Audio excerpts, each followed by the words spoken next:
Assalamualaikum sahabat semua. Apabila video ini bermanfaat, jangan lupa subscribe. Terima kasih. Suasana malam di kantor polisi wilayah Sumatera Barat terasa sunyi. Irjen Teddy Minahasa duduk di ruangannya, menatap layar ponsel dengan wajah tegang. Beberapa menit yang lalu, ia menerima pesan dari salah satu anak buahnya, AKBP Dodi Prawira Negara. Barang sudah siap, Jenderal. 100 kilogram. Kondisi bagus. Teddy menarik napas dalam. Ini bukan pertama kalinya ia terlibat dalam transaksi narkoba, tetapi jumlahnya kali ini jauh lebih besar. Ia tahu risikonya. Namun jabatan dan kekuasaannya membuatnya percaya diri. Lagi pula, siapa yang berani mencurigai seorang jenderal polisi? Dari luar, Teddy dikenal sebagai perwira yang tegas dan loyal pada institusi. Namun, di balik citranya yang bersih, ia menjalankan bisnis haram bersama segelintir oknum polisi lainnya. Barang bukti narkoba yang seharusnya dimusnahkan, justru dialihkan dan dijual kembali dengan harga tinggi. Di sudut lain kota, AKBP Dodi menunggu di sebuah gudang kosong yang digunakan sebagai tempat transaksi sementara. Beberapa pria berbadan tegap sudah menunggu, membawa koper berisi uang miliaran rupiah. Pastikan semua dalam kondisi baik, kata salah satu pria, melemparkan tatapan curiga. Dodi membuka bungkusan sabu dan menunjukkan kualitasnya. Seperti biasa, ini barang kelas 1. Tidak ada yang berani main-main dengan polisi. Pria itu tertawa kecil. Itu sebabnya kami suka berbisnis dengan kalian. Siapa yang akan mencurigai polisi sebagai bandar narkoba, sementara transaksi berjalan lancar? Di tempat lain, sebuah penyelidikan rahasia sedang berlangsung. Beberapa anggota kepolisian dari divisi narkotika telah lama mencurigai adanya kebocoran dalam sistem mereka. Salah satu agen, Rian, berhasil mendapatkan informasi bahwa seorang perwira tinggi Mungki terlibat dalam jaringan narkoba. Malam itu, Rian dan timnya mengintai pergerakan Dodi. Kamera pengintai mereka merekam momen transaksi berlangsung. Kita punya bukti, bisik Rian. Tinggal tunggu waktu yang tepat. Namun, menangkap seorang jenderal polisi bukan perkara mudah. Teddy Minahasa memiliki koneksi kuat, dan setiap gerakan harus dihitung dengan cermat. Saat kembali ke kantornya, Teddy merasa tenang. Baginya, uang dan kekuasaan adalah kombinasi sempurna untuk bertahan di dunia ini. Ia tak tahu bahwa langkahnya malam ini akan menjadi awal dari kejatuhannya. Di dalam sel tahanan sementara, Irjen Teddy Minahasa duduk dengan tenang. Tidak ada tanda-tanda kepanikan di wajahnya. Ia tahu, ini bukan akhir dari segalanya. Dengan jaringan dan kekuatan uang yang ia miliki, hukum hanyalah permainan yang bisa ia kendalikan. Sementara itu, di ruang penyidik, AKBP Dodi duduk dengan wajah penuh kecemasan. Berbeda dengan Teddy, Dodi tahu posisinya lebih lemah. Ia hanyalah perantara dalam bisnis ini. Jika terjadi sesuatu, ia yang paling mungkin dikorbankan. Pintu ruang penyidikan terbuka. Rian masuk dengan ekspresi dingin. Dodi, kami punya cukup bukti untuk menjeratmu. Tapi jika kau bekerja sama, hukumanmu bisa lebih ringan. Dodi menunduk, berpikir sejenak. Ia tahu Teddy tidak akan tinggal diam. Namun, jika ia tetap diam, kemungkinan besar ia akan dijadikan kambing hitam. Aku akan bicara, kata Dodi akhirnya. Tapi, aku butuh jaminan keselamatan.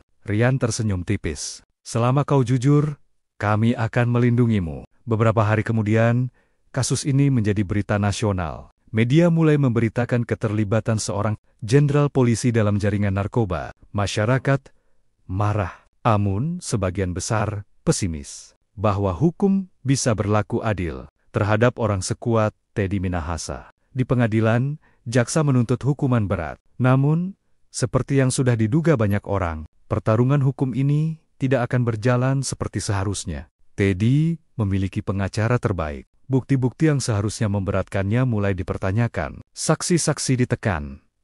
Bahkan beberapa bukti menghilang secara misterius. Ketika hakim membacakan vonis, ruang sidang menjadi hening. Dengan mempertimbangkan berbagai faktor, majelis hakim menjatuhkan hukuman 2 tahun penjara kepada terdakwa Irjen Teddy Minahasa. Ruangan seketika gemuruh. Para wartawan langsung memberondong pertanyaan. Hanya 2 tahun? Untuk kasus 100 kilogram sabu, apakah ini bukti hukum hanya tajam ke bawah? Teddy hanya tersenyum kecil saat dibawa keluar ruang sidang. Ia tahu, meski harus masuk penjara, itu bukanlah hukuman yang sebenarnya. 2 tahun hanyalah waktu yang singkat. Setelah itu, ia bisa kembali menjalani hidupnya seperti biasa. Di luar, Ryan mengepalkan tangan. Ia tahu, pertarungan ini belum selesai. Tapi untuk saat ini, hukum telah menunjukkan wajah aslinya. Hukum bukan lagi soal benar atau salah, tapi soal siapa yang punya kuasa lebih besar. Jangan lupa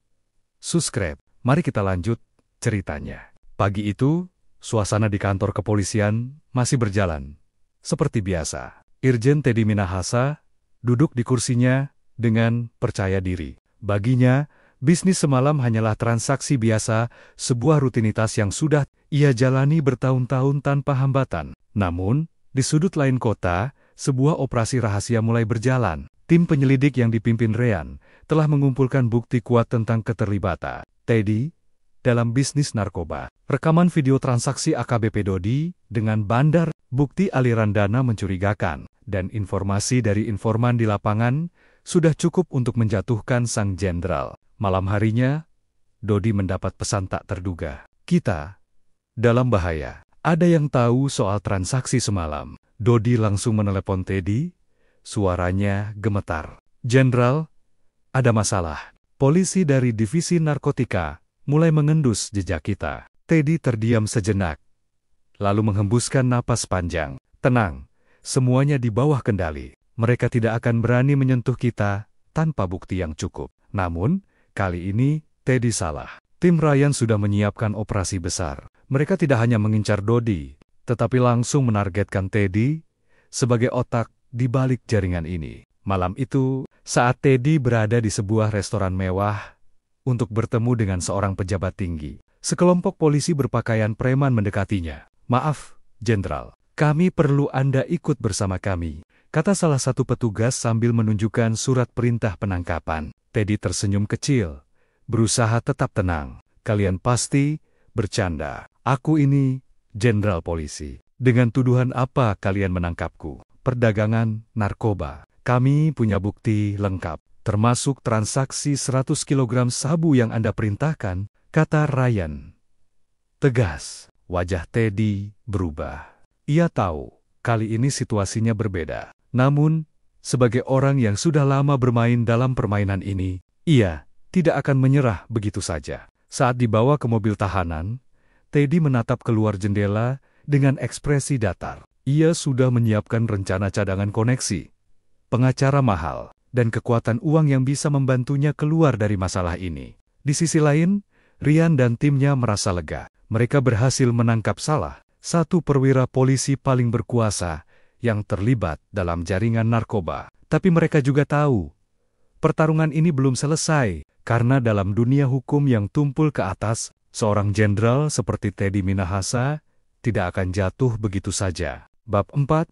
Keadilan yang mati. 2 tahun berlalu dengan cepat. Seperti yang sudah diprediksi, Irjen Teddy Minahasa tidak menjalani masa tahanannya seperti narapidana biasa. Di dalam penjara, ia hidup nyaman. Ruangannya lebih luas dari sel lain, lengkap dengan fasilitas yang tak dimiliki tahanan biasa. Setiap hari, ia tetap menerima tamu penting, membangun kembali jaringannya, dan memastikan bahwa saat ia keluar nanti, ia masih memiliki pengaruh. Sementara itu, AKBP Dodi tidak seberuntung Teddy, karena statusnya sebagai saksi yang membuka jaringan. Ia harus menjalani hukuman lebih lama. Ia menjadi target dalam penjara diintimidasi oleh narapidana lain yang masih loyal kepada jaringan Teddy.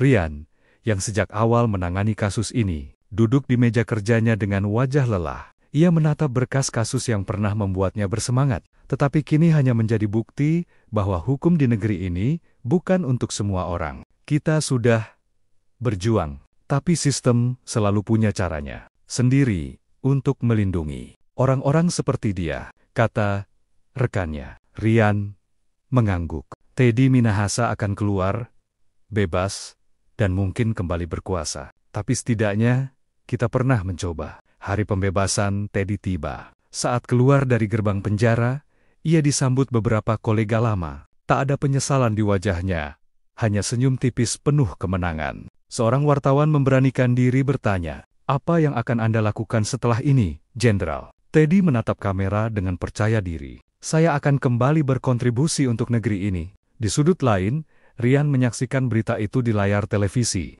Ia menggelengkan kepala. Tak ada keadilan di sini. Bagi mereka yang punya kuasa, hukuman hanyalah jeda sebentar sebelum kembali beraksi. Sementara rakyat kecil yang tertangkap membawa beberapa gram sabu harus mendekam di balik jeruji bertahun-tahun tanpa harapan, tanpa belas kasihan. Di negeri ini, hukum bukan hanya tajam ke bawah dan tumpul ke atas. Hukum sudah mati. Dari sini tahu kan betapa bobroknya negara ini. Penegak hukum yang tahu hukum menjadi bandar narkoba. Kenapa gak dihukum mati? Beda sama warga sipil, pasti sudah dihukum mati. Sungguh menjijikan anjing. Apabila suka dengan video ini, jangan lupa like, komen, subscribe. Terima kasih kawan.